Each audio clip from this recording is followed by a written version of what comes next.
பெரம்பூர்ல வந்து பயங்கர கூட்டம் அப்படின்னா குளத்தூருக்கு வாங்க இன்னும் கூட்டம் அப்படின்ற மாதிரி குளத்தூர்ல அவ்வளவு கூட்டமா வா திருச்சியில காட்டுறேன் அப்படின்ற மாதிரி திருச்சியில இன்னும் பயங்கரமான கூட்டம். ஸோ இந்த கூட்டம் என்பதுதான் அரசியல் கட்சிகளுடைய மூலதனம். உதயநிதி ஸ்டாலின் வந்து பிரச்சாரம் போறாரு, கூட்டமே இல்லை. கருப்பு சிவப்பு பலூன் நிறைய கட்டி விட்டு கருப்பு சிவப்பு கொடியை நிறைய கட்டி எப்படி பார்த்தாலும் கொடியும் பலூன் தான் தெரியுது, வந்து கூட்டத்தை காணும். அதே மாதிரி கரூர்ல வந்து சிஎம் பேசுறாரு, காலி சேர் ஆயிரக்கணக்கில் கிடக்கு.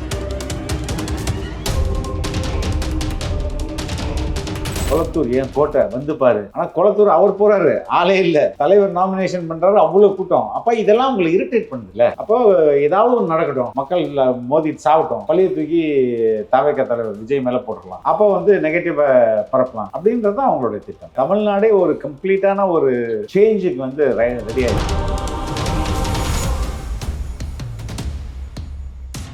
தூக்கம் போய் பல நாள் ஆயிடுச்சு, நிம்மதியா தூங்கி. எப்ப தாவைக்கா களத்துல வந்து போட்டி போடுதுன்னு சொன்னாங்களோ அன்னையிலேருந்து அவங்களுக்கு எல்லாம் தூக்கம் போயிடுச்சு. எப்ப பார்த்தாலும் எப்படி தாவைக்காவை முடக்குறது, எப்படி அதுக்கு எதிராக சதி செய்யறது. கரூர் சம்பவத்தை வச்சுதானே அவ்வளவு உருட்டு விட்டுனாங்க. அப்போ முதலாக அங்க போயிட்டு எல்லா உதவிகளும் செய்தது திமுக தானே. அப்ப அந்த இடத்துல அந்த ஊர்ல மக்கள் ஆதரவு திமுகவுக்கு அதிக அளவுல பெருகி இருக்குங்களா? ஏன் செந்தில் பாலாஜி ஓடுறா இருக்கான்னு சொல்லுங்க.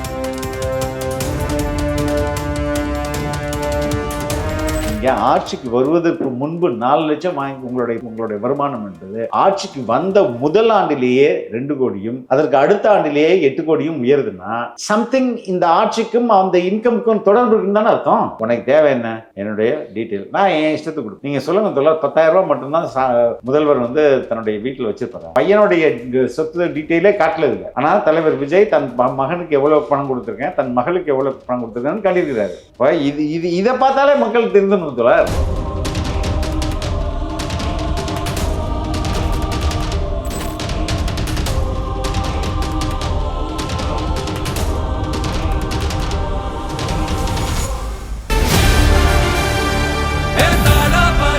மக்களுக்கு நல்லது பண்றதுக்கு அரசியலுக்கு வாங்கடா, கொள்ளை அடிக்கிறது கொலை பண்றதுக்கு கூட அரசியலுக்கு. சம்மர் வந்தாச்சு. What's your plan for this holiday? எங்க கிட்ட விட்டுருங்க, நாங்க பாத்துக்கிறோம். GT Holidays.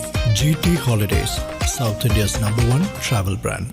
தோழர் வணக்கம். தோழர் வணக்கம். தோழர் எப்படி தோழர் இருக்கீங்க? நல்லா இருக்கு தோழர். Super sir. இந்த தமிழக தேர்தல் களம் வந்து சூடு பிடிக்க தொடங்கியிருக்கு. விஜய் அவர்களோட இந்த எலெக்ஷன் கேம்பெயின்லாம் நம்மளால பார்க்க முடியுது. முதல்ல வந்து இந்த பெரம்பூர்ல இருந்து ஆரம்பிச்சார், அப்புறம் வந்து கொளத்தூரா இருக்கட்டும், அப்புறம் இந்த திருச்சி கிழக்கு, இதெல்லாம் கிளிக் பண்ணி பேசும். எப்படி பாக்குறீங்க தோழர் இந்த பிரச்சாரத்தெல்லாம்? ஒரு மிகப்பெரிய எழுச்சி இருக்கு அப்படின்றத பார்க்குறேன். ஓகே. பெரம்பூர்ல வந்து பயங்கர கூட்டம் அப்படின்னா குளத்தூருக்கு வாங்க இன்னும் கூட்டம் அப்படின்ற மாதிரி குளத்தூர்ல அவ்வளவு கூட்டமா வா திருச்சியில காட்டுறேன் அப்படின்ற மாதிரி திருச்சியில இன்னும் பயங்கரமான கூட்டம். ஸோ இந்த கூட்டம் என்பதுதான் அரசியல் கட்சிகளுடைய மூலதனம். அதற்கு தான் அவங்க வந்து மக்கள் சந்திக்க போறாங்க. இப்போ ஏன்னா அவர்கள் தான் ஓட்டர்ஸ் இல்லையா. இப்போ இங்க வந்து சேப்பாக் ட்ரிப்ளிகன்ல உதயநிதி ஸ்டாலின் வந்து பிரச்சாரம் போறாரு, கூட்டமே இல்லை. கருப்பு சிவப்பு பலூனை நிறைய கட்டி விட்டு கருப்பு சிவப்பு கொடியை நிறைய கட்டி எப்படி பார்த்தாலும் கொடியும் பலூன் தான் தெரியுது, வந்து கூட்டத்தை காணும். அதே மாதிரி இப்ப கரூர்ல வந்து சிஎம் பேசுறாரு, காலி சேர் ஆயிரக்கணக்கில் கிடக்கு.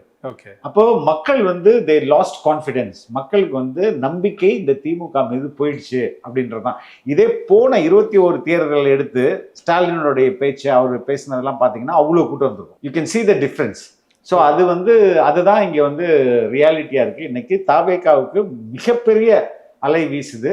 அதை வந்து இந்த மாதிரியான மக்கள் திரள் நமக்கு அதை உறுதி செய்யுது. புரியுது. இப்போ பெரம்பூரும் இருக்கட்டும், இப்போ கொளத்தூர் இருக்கட்டும், அங்கே வந்து அந்த போதிய பாதுகாப்பு வந்து கொடுக்கல. ஆனால் திருச்சியில் வந்து அந்த போலீஸ் பாதுகாப்பு வந்து நிறையவே இருந்தது. ஆக்சுவலாக நான் கூட என்ன நிறையவே இருந்தது இல்லை. இன்ஃபேக்ட் சொல்லப்போனால் முதல்வருக்கோ இல்லை எதிர்கட்சி தலைவருக்கோ கொடுக்குறத விட கம்மியாக தான் இருந்தது, பட் இருந்தது. ஓகே. இப்போ நம்ம அந்த இனிகோ இருதயராஜ் அவர் பேசுனதெல்லாம் பார்த்து அங்கே பெரிய அளவில் வந்து விஜய்க்கு ஒரு மாஸ் ஓப்பனிங் இருக்காது அப்படின்ற மாதிரி தான் நினச்சேன். ஆனால் அது அப்படியே ஆப்போசிட்டாக இருக்கு. இனிகோ இருதயராஜ் பேச்சை கேட்டெல்லாம் வந்து மக்கள் லிசன் பண்ணுவாங்கல்ல. தமிழ்நாடே ஒரு கம்ப்ளீட்டான ஒரு சேஞ்சுக்கு வந்து ரெடி ஆயிடுச்சு. நீங்கள் காவல்துறை பற்றி குறிப்பிட்டீங்க. அது ஏதோ சும்மா நடந்ததெல்லாம் கிடையாது. எங்கள் தலைவர் போய் பேசினாரு, முதன்மை தேர்தல் அதிகாரிட்ட பேசினாரு. அதற்குப்பா அவங்க டிஜிபிக்கு ஒரு லெட்டர் எழுதுறாங்க. அதோடைய கண்டினியூட்டி தான் இது. அது ஒரு எஃபர்ட் போட்ட பிறகுதான் இந்த காவல்துறை இங்க வந்து அனுப்பப்படுது.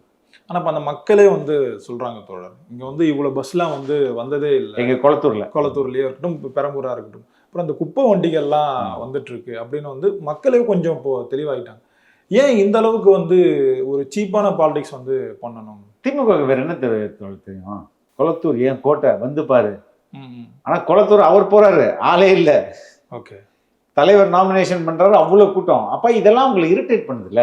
அப்போ ஏதாவது ஒன்று நடக்கட்டும், மக்கள் மோதி சாவட்டும், பழைய தூக்கி தவிக தலைவர் விஜய் மேல போட்டுடலாம், அப்போ வந்து நெகட்டிவா பரப்பலாம் அப்படின்றதுதான் அவங்களுடைய திட்டம். ஆக்சுவலா இந்த எலெக்ஷன் கேம்பெயின் முன்னாடிலாம் விஜய் வீட்டை விட்டு வெளில வா வெளில வந்தா ஏன்டா வர இதுதான் கூக்குரல் தானே. புரியுது. அவதூறு கூக்குரல் தான் வந்து கேட்டுட்டே இருக்கும். புரியுது. இப்போ அந்த பெரம்பூர்ல இந்த வேட்புமனு தாக்கல் பண்ணும்போது அவர் மேல எந்த ஒரு குற்ற வழக்கும் வந்து இல்லைன்னு சொல்லியிருந்தாங்க. இதே இப்போ திருச்சி கிழக்குல இருந்து இந்த வேட்புமனு தாக்கல் பண்ணும்போது அவர் மேல வந்து 2 குற்ற வழக்கு இருக்குன்னு வந்து சொல்றாங்க. இதன் காரணம் காட்டி விஜய் அவர்கள் வந்து இந்த தேர்தலே போட்டியிடாத மாதிரி டிஸ்மிஸ் பண்றதுக்கான வாய்ப்பு இல்லை, கரெக்ட் பண்ணிக்கலாம். It's not a big thing. Can be corrected. அது ஒரு பெரிய அளவில் எந்த ஒரு பாதிப்பும் வந்து ஏற்படுத்தாது. ஆனாலும் விஜய்க்கு வந்து இந்த மக்கள் செல்வாக்கு வந்து நாளுக்கு நாள் வந்து அதிகமாகிட்டே இருக்கு தொடர். இப்போ அதை உடைக்கிறதுக்கு என்னென்ன வேலைகள் பண்ண முடியுமோ அதெல்லாம் பண்ணிட்டு இருக்காங்க. திமுக இருந்த ஒட்டுமொத்த ஆட்களும் வந்து இந்த பிரச்சாரத்துல தான் எல்லாருமே, திமுக மட்டும் இல்லாம திமுகவுடைய ஊடகங்கள், அது இல்லாம வாடகை வாய்கள் எல்லாமே இறங்கி ஃபுல் ஸ்விங்ல வேலை செய்யுது.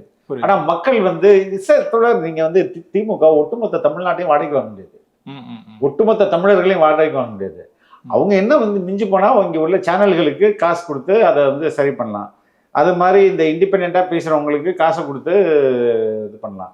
அதுக்கப்புறம் இந்த ஆதரவு நிலைப்பாட்டில் இருக்க சில பேருக்கு ரொட்டி துண்டை போட்டு வாங்கலாம். மக்களை எப்படி நீங்க வாங்க முடியும்? பொதுமக்களை அவங்க முடிவு பண்ணிட்டாங்களே, தாவேக்காக்கு தான் எங்களுடைய ஓட்டு அப்படின்னு முடிவு பண்ண பிறகு நீங்க அவங்களை எப்படி விலைக்கு வாங்க முடியும்? விலைக்கு வாங்கவே முடியாது. திமுக பல கோடிகளை, பல 100 கோடிகளை, பல 1000 கோடிகளை வெத்த செலவு பண்ணிட்டு காசு இல்லாம நிக்க போறாங்க, அவ்வளவுதான். இப்போ சபரீசன்லாம் வந்து களத்துக்கு வராரு. தாவேக்காவில் எந்த ஒரு பாதிப்பும் வந்து எங்களுக்கு இருக்காது, விஜய் அவர்களுக்கு வந்து கான்ஃபிடென்ட் வந்து இல்லை அப்படின்ற உள்நடுக்கம் அவங்களுக்கு உள்ள எவ்வளவு நடந்துக்கிறாங்கன்னு அவங்களுக்கு தூக்கம் போய் பல நாள் ஆயிடுச்சு. அப்பெல்லாம் நிம்மதியா தூங்கி. புரியுது. எப்ப தாவேக்கா களத்துல வந்து போட்டி போடுதுன்னு சொன்னாங்களோ அன்னையிலேருந்து அவங்களுக்கு எல்லாம் தூக்கம் போயிடுச்சு. எப்போ பார்த்தாலும் எப்படி தாவேக்காவை முடக்கிறது, எப்படி அதுக்கு எதிராக சதி செய்யறது. இப்ப கரூர் சம்பவத்தை வச்சு தானே அவ்வளோ உருட்டுனாங்க. அப்போ முதலாக அங்க போயிட்டு எல்லா உதவிகளும் செய்தது திமுக தானே. அப்ப அந்த அந்த ஊர்ல மக்கள் ஆதரவு திமுகவுக்கு அதிக அளவுல பெருகி இருக்குங்களா? ஏன் செந்தில் பாலாஜி ஓடுறாரு கோயம்புத்தூருக்கு? இப்போ ஒட்டுமொத்தமா கரூர் வந்து அவங்களுடைய கோட்டையா இருக்குன்னு எப்போ ஓட்டையா தான் போச்சு. இப்போ ஓகே. இப்போ கோயம்புத்தூர்ல வந்து போன எலெக்ஷன் வந்து எங்களால ஜெயிக்க முடியல. ஸோ இதன் காரணமா தான் நாங்க செந்தில் பாலாஜி வந்து அந்த அங்க அப்படி கிடையாது. அவருக்கு அங்க செல்வாக்கு சுத்தமா காலி. திமுகவுக்கு கரூர்ல சுத்தமா காலி. அங்கே கோயம்புத்தூர்லயும் காலி. வேற வழி இல்லையே, தப்பிச்சு அங்க போகணுமே அப்படின்ற, தோத்தாலும் கொஞ்சம் டீசெண்டா தோப்போம் அப்படின்றதே அங்க போறாரு. புரியுது தொடர். இப்போ ஆக்சுவலாக நிறைய விஷயங்கள் வந்து பேசிட்டு இருக்காங்க. இப்போ விஜய் அவர்கள் இந்த சொத்துப்பட்டியல் வந்து தேர்தல் கமிஷன் வந்து அனௌன்ஸ் பண்ணியிருந்தாரு. அப்புறம் உதயநிதி அவர்களும் சப்மிட் பண்ணியிருந்தாங்க. அப்புறம் வந்து சீமான் அவர்கள் இருக்கட்டும், ஸ்டாலின் அவர்கள் இருக்கும். ஆனால் எல்லாரும் அதிகமாக பேசின வந்து விஜய் அவர்களுடைய அந்த சொத்து பட்டியல் தான். ஏன் காரணம் வந்து அவர் வந்து கரியரின் உச்சத்தை விட்டுட்டு வராருன்னு வந்து சொல்றாங்க. ஆனா ஒரு சொத்து பட்டியல் வந்து இவ்வளவுதான் இருக்கு அப்படின்றதையும் வந்து சொல்றாங்க. சொத்து பட்டியல் வேற, ஆண்டு வருமானம் வேற. Okay okay. ஆண்டு வருமானம் இப்ப கடைசியா அவர் வந்து ஒரு ஆண்டு வருமானமா தாவேகா தலைவர் விஜய் அவர்கள் காட்டியிருக்கிறது கிட்டத்தட்ட 184 கோடி, 200 கோடி ஒரு தனி மனிதன். இந்த பட்ஜெட் இருக்குல்ல, இந்த டர்ன் ஓவரை காட்டுறதுக்கு ஒரு கார்பரேட் கம்பெனி கிட்டத்தட்ட எப்படியும் ஒரு 1000லேருந்து 2000 பேர் வேலை செய்யணும். 200 கோடி வந்து அட்லீஸ்ட் குறைந்தபட்சம் ஒரு 1000 பேர் ஒரு நல்ல பிஸ்னஸாக இருந்து 1000 பேர் பண்ணும்போது தான் உங்களுக்கு 200 கோடியை ஒரு நிறுவனம், ஒரு கார்பரேட் நிறுவனம் காட்ட முடியும். ஓகே, புரியுதுங்களா? இல்லைன்னா you have to spend lot. அப்படின்னா இப்போ சப்போஸ் டெலிவிஷன் பாயிண்ட் ஆஃப் வியூலேருந்து பேசுமே, டெலிவிஷன் பாயிண்ட் ஆஃப் வியூலேருந்து ஒரு 200 கோடி ஒரு டிவி நிறுவனம் வந்து தன்னுடைய ஆண்டு வருமானமாக காட்டணும்னா அவங்க பல லட்சம் ஒவ்வொரு நாளும் செலவு பண்ணணும். அப்போதான் இத்தனை கோடி வந்து உங்களுக்கு காட்ட முடியும். அதுக்கு நிறைய பேர் வேலை, குறைந்தபட்சம் ஒரு 500லேருந்து 800 பேர் வேலை செய்யணும். அது இல்லாமல் கண்டென்ட் ப்ரொக்யூர்மெண்ட் நிறையா இருக்குது, கண்டென்ட்டுக்கு நிறைய இன்வெஸ்ட் பண்ணணும், அதுக்கு இப்படி ப்ரொமோஷனுக்கு நிறையா பண்ணணும். இப்படியெல்லாம் பண்ணும்போது தான் அந்த 200 கோடி காட்ட முடியும். ஆனால் ஒரு சிங்கிள் மேன் 200 crores, அவர் வந்து இண்டிவிஜுவல் ஒரு சிங்கிள் மேன் கார்பரேட் சொல்கிறவர். இதை விட நேர்மை அப்படி இதே எஃப்ரிவிட்ட இவர்கிட்ட திரு சிஎம்ஐ பார்க்க சொல்லுங்க எவ்வளோ காட்டியிருக்கிறாருன்ட்டு. புரியுது. அவருடைய என்ன சொல்றது 3 கோடி தான் சொத்து மதிப்பே கட்டியிருக்காரு. இவர் வந்து 400 கோடி கிட்ட காட்டியிருக்காரு. என்னுடைய மொத்த சொத்து மதிப்பு 400 கோடி கிட்ட காட்டியிருக்காரு. அவர் 3 கோடி காட்டுறாரு. 3 கோடி. Look at the difference. யார் இங்க நேர்மையா இருக்கிறாங்க? புரியுதுங்களா? உதயநிதி ஸ்டாலின் இன்னும் காமெடியா இருக்குது அவரோட சொத்து பட்டியலாம் பார்த்தா. ஃபார் எக்ஸாம்பிள் நான் சொல்றேன், இல்லை தோழர், இது ரொம்ப முக்கியமானது, நம்ம கவனிக்கணும். 2020-21 தோழர், அப்ப இவங்க ஆட்சியில் இல்ல, 21 மேல தான் வராங்கன்னு அப்படிதானே இருக்கும். அந்த 2020-21 அவர்கள் திமுக ஆட்சியில் இல்லை. கரெக்ட்? அந்த நேரத்துல திரு உதயநிதி ஸ்டாலின் அவர்களுடைய ஆனுவல் ஏர்னிங் ஒரு வருஷம் ஃபுல்லா அவருக்கு வருமானம் வந்தது 4 லட்சம். 4 லட்சம் 12 மாசத்துக்கு சேர்த்து. அப்ப மாசம் எவ்வளவு தோழர்? ஒரு நான் கணக்குல கொஞ்சம் வீக்கு தோழர், நீங்களே கணக்கு போட்டுங்க, இல்லை நேர்கள் கூட கணக்கு போட்டோம். 4 லட்சம் தான் தோழர் அவருடைய ஏர்னிங். எந்த ஆண்டு? 2020-21. அதுக்கு அடுத்த ஆண்டு 2021-22 பவருக்கு வந்துடுறாங்க. சரிங்களா? 7,79,00,000. எத்தனை மடங்கு உயர்ந்திருக்கு? புரியுது. 4 லட்சம் சம்பாதிச்சது வருது. இப்போ அந்த ப்ரொடக்ஷன் கம்பெனி அதெல்லாம் வச்சிருந்தாங்க, அப்போ ஆக்ட் பண்ணியிருந்தாரு மாமன்னன் ரிலீஸ் ஆகி. ரைட். அதுக்கு முன்பு ஆக்டிங் பண்ணலையா? அதுக்கெல்லாம் முன்பு இவங்க எந்த பிசினஸுமே பண்ணலையா? 4 லட்சம் தோழர். அது எப்படி வந்து அடுத்த ஆண்டே 2,73,00,000 ஆச்சு? கேள்வி வருதா இல்லையா? அதற்கு அடுத்த வருஷம் 2022-23 7,79,00,000. ஒரு சர்ப்ரைசிங்கா இருக்குதா இல்லையா? ஸோ இந்த ஜம்ப் எப்படி நடக்குது?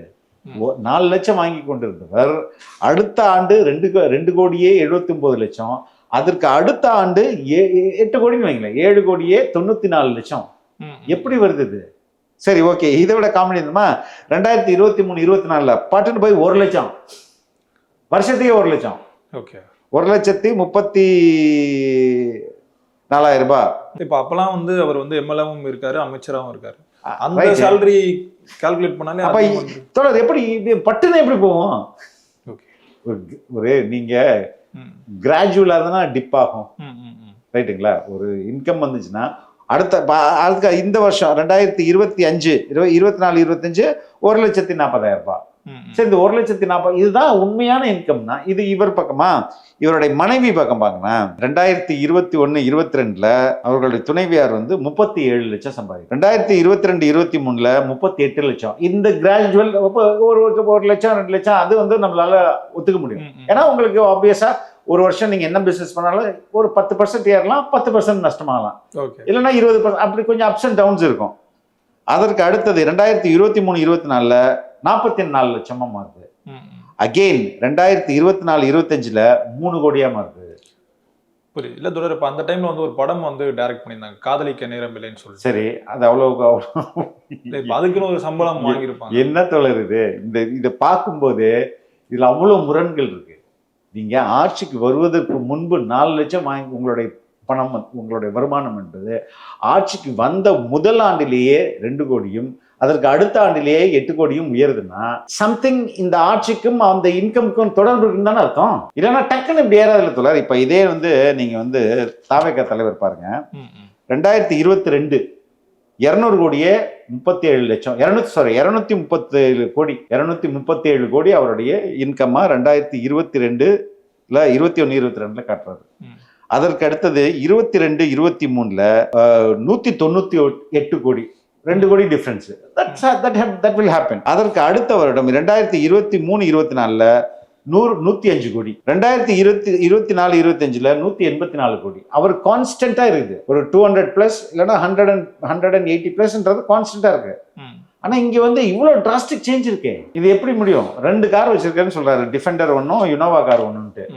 அந்த டிஃபெண்டரை வந்து அவங்க அப்பா கொடுத்துருக்காருன்னு நினைக்கிறேன். அவர் என்னைக்காவது யுனோவா கார்ல போய் நீங்க பாத்துறீங்களா? இப்போ மனைவி குழந்தைகளுக்கு எல்லாம் கார் இல்லையா? 2வது பையனுடைய சொத்து டீட்டெயிலே காட்டல இல்லை. ஆனா தலைவர் விஜய் தன் மகனுக்கு எவ்வளவு பணம் கொடுத்துருக்கேன், தன் மகளுக்கு எவ்வளவு பணம் கொடுத்துருக்கேன்னு காட்டியிருக்கிறாரு. இதை பார்த்தாலே மக்கள் திருந்தணும் தோழர். அதே மாதிரி உதயநிதி கிட்ட அந்த கேஷ் இன் ஹேண்ட் வந்து 50,000 ரூபாய். அவங்க அப்பாட்ட எவ்வளவு தெரியுமா இருந்தது? 10,000 ரூபாய். அவ்வளவு கஷ்டத்துல இருக்காங்க. அவ்வளவு மக்களுக்காக தொடர்ந்து எல்லாமே வந்து ஓபிஎம் அதர்ஸ் பீப்புள் மணி.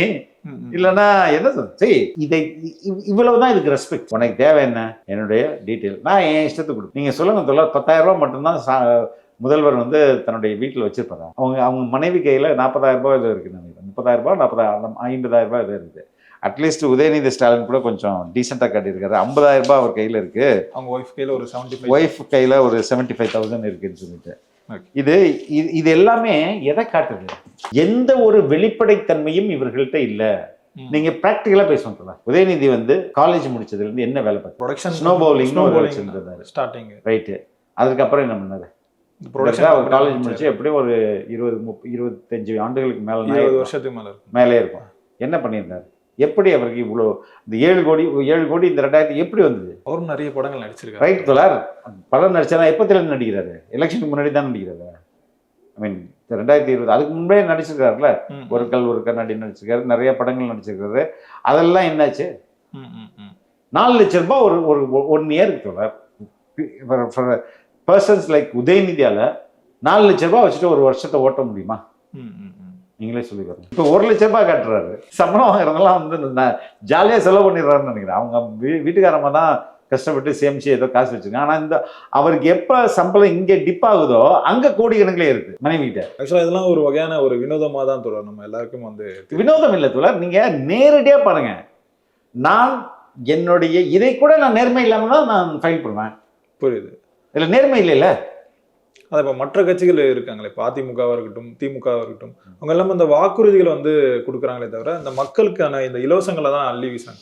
நாங்கள் வந்து ஒரு ஊழலற்ற ஆட்சியை வந்து கொடுப்போம் அப்படின்றத வந்து யாரும் வந்து சொல்லுது. ஆனால் இப்போ விஜய் அவர்கள் மட்டும் அந்த வாக்கியத்தை வந்து முன்வைக்கிறார். அது மக்கள்கிட்ட வந்து ஒரு பெரிய ப்ளஸ்ஸாக தான் பார்க்குது. இப்போ ஒவ்வொரு தொகுதிக்கும் இந்த எலெக்ஷன் கேம்பெயின் போகும்போது ஒவ்வொரு அமைச்சர்கள் குறித்து பேசுகிறாரு. இப்போ நேற்று தினம் வந்து நேரு அவர்கள் குறித்து பேசியிருந்தார். அவரோட ரியாக்ஷன் என்னவா இருக்குன்றதை நம்ம யோசிச்சு பார்த்தாலே ஒரு வகையா அது ஒரு மாதிரி ஏன்டா இங்க வந்து கிளப்பி விடுற அப்படி அந்த அளவுக்கு தான் பொறுத்திருந்து பார்ப்போம் தோழர் என்ன நடக்குதுன்னு. நேரம் கொடுத்ததுக்கு ரொம்ப நன்றி தோழர். நன்றி தோழர்.